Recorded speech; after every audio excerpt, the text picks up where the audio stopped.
Shalom saudara-saudara, selamat pagi.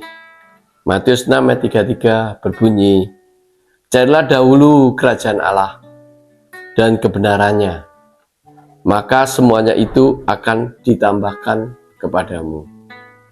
Saudara, di sini ada satu kata yang umum dan kita sudah mendengar berkali-kali, tapi ini cuma mengingatkan kembali. Ada satu kata kerajaan Allah dengan bahasa Yunani basilean, tapi di sini basilean tauteo, artinya kerajaan Allah. Kerajaan Allah, kerajaan Allah ini, basilean ini, itu mempunyai dua pengertian. Satu adalah wilayah. Nah, seringkali para biblical mengatakan surga baru, satu wilayah kerajaan Allah. Surga nanti kalau Yesus datang kedua kali, kita diangkat atau kita dibangkitkan kalau yang mati, lalu kita masuk surga, maka dikatakan disitulah kita berada dalam kerajaan Allah. Satu wilayah, satu lingkungan, surga. Kedua dikatakan basilean itu adalah Yesus itu sendiri. Yesus yang ada, Injil itu, Yesus itu. Injil itu adalah kelahiran Yesus, pertumbuhan Yesus, lalu pengajaran Yesus, mujizat Yesus, sampai Yesus mati di kayu salib, turun ke kerajaan atau dunia orang mati, dan dibangkitkan hari ketiga, bangkit hari ketiga, dan dia kembali atau berada di surga di sebelah kanan Bapa. Maka dikatakan Yesus di dunia itu adalah basilean. Sehingga yang tadinya kita ini tidak mempunyai patokan-patokan atau cuma mempunyai hukum Taurat. Tapi hukum Taurat itu direvisi oleh Yesus. Yesus adalah perevisi hukum Taurat. Yesus tidak meniadakan tetapi merevisi. Sehingga dengan demikian Yesus inilah hidup dan manusia melihat Yesus, belajar dari Yesus, mendengar dari Yesus, mendapat kesembuhan ilahi dari Yesus, dan terasa peranan Yesus di dunia ini.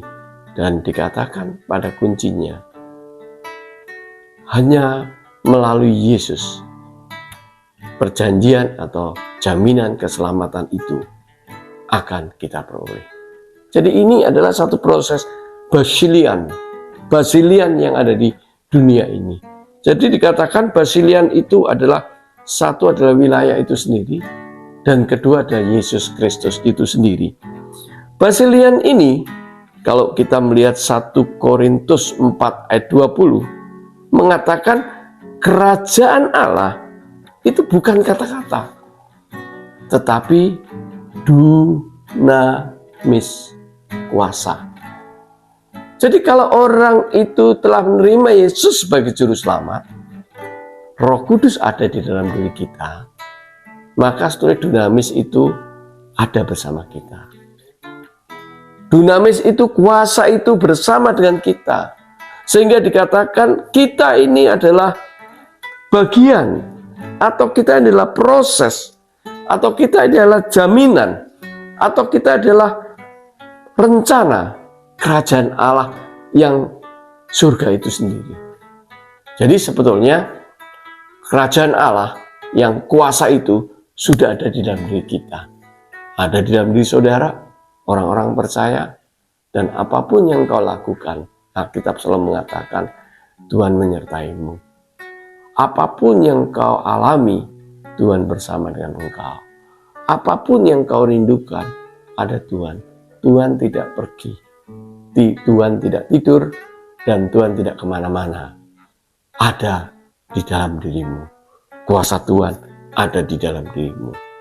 Jadi sebetulnya saudara, orang percaya itu sudah diperlengkapi sedemikian rupa oleh Tuhan, oleh Allah, yang menjadi satu kekuatan di sini adalah basilean tauteo, artinya kerajaan Allah itu sendiri. Seorang 10 mengatakan manusia itu punya 3 unsur kepribadian. 1 id, 1 dikatakan ego, kedua super ego. Jadi manusia hidup itu dikelola oleh 3 unsur ini. Id itu dikatakan dalam diri manusia itu punya sifat yang agresif, ingin makan, ingin tidur, ingin minum, ingin sesuatu yang dia inginkan, ingin pakai baju, beli baju yang bagus, ingin apa, ingin sekolah, ingin apa, ingin sesuatu. Manusia itu agresif sekali. It yang ada di dalam diri manusia itu, itulah yang membuat manusia itu bergerak aktif atas keinginan-keinginannya. Tapi it ini tidak diam sendiri, dia bersama-sama ada ego. Nah, ego ini adalah satu sarana yang ada di dalam diri manusia, pikiran manusia, yang mewujudkan keinginan itu. Jadi keinginan itu diwujudkan oleh ego itu. Karena itu jangan kaget kalau ego ini mendobrak segala lingkungan hidup di mana manusia itu berada hanya untuk memenuhi keinginan id-nya dia itu. Sehingga kalau misalnya seseorang yang maaf saudara gelandangan gitu misalnya ya, betul-betul, tapi ini bukan politik ya, tapi ini bukan rekayasa. Dia tidak punya kerja, tidak ada uang, tidak ada apa, tapi kan dia harus makan, harus makan. Id-nya itu bergerak harus makan, kalau nggak makan kan mati.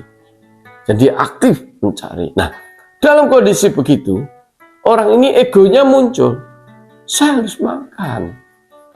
Kalau nggak makan kan mati saya. Ego muncul.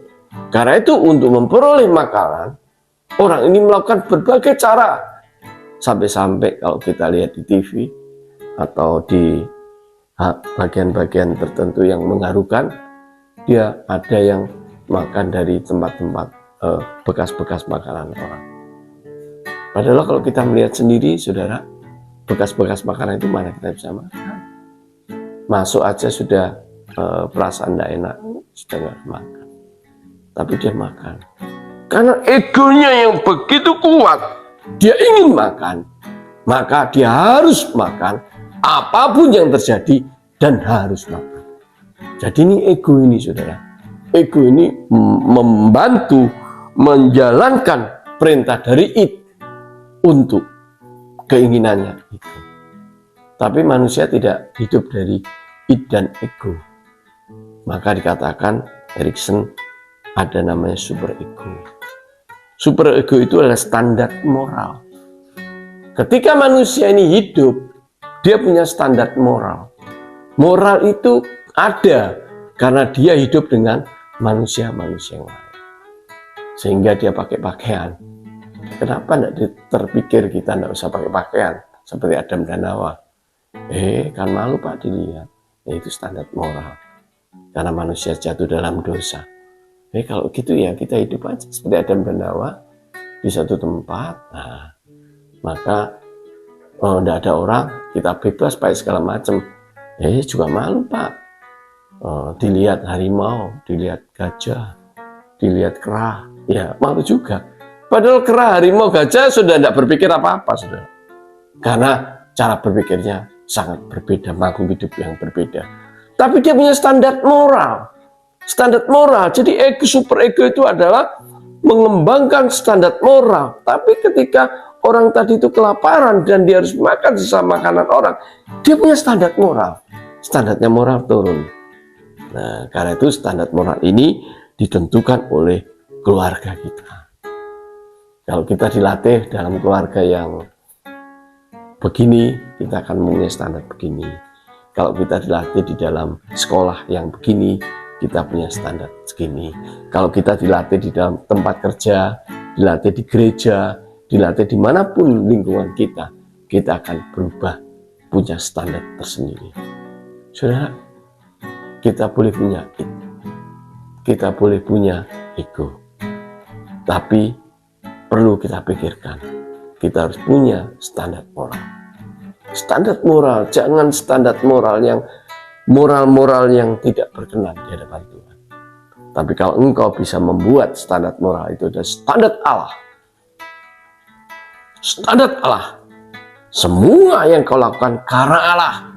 Sehingga nanti itmu akan berubah. Keinginanmu itu cuma satu karena Allah. Agresifmu itu karena satu, cuma karena Allah. Paulus siap mati karena Injil. Siap mati karena Injil. Siap mati karena pemberitaan Injil. Saudara, itnya itu sudah berubah karena Allah. Kalau itnya itu karena Allah, egomu dilakukan oleh kamu untuk mencapai itnya itu adalah sesuai dengan perintah Allah. Standar moralmu adalah standar moral yang disetujui dan menyenangkan hati Allah. Baik saudara, kita menempatkan diri kita dalam dunia yang berbeda. Kita anak-anak Tuhan, tentu kita punya it yang dikelola oleh Allah. Kita anak-anak Tuhan, tentu punya ego yang ditentukan oleh Allah. Dan kita punya super ego standar moral Kristus di dalam diri kita. Kalau ini kita lakukan terus-menerus, kita menjadi orang yang unik, berharga, dan lebih berharga, dan lebih berharga di mana Tuhan. Karena kita, apapun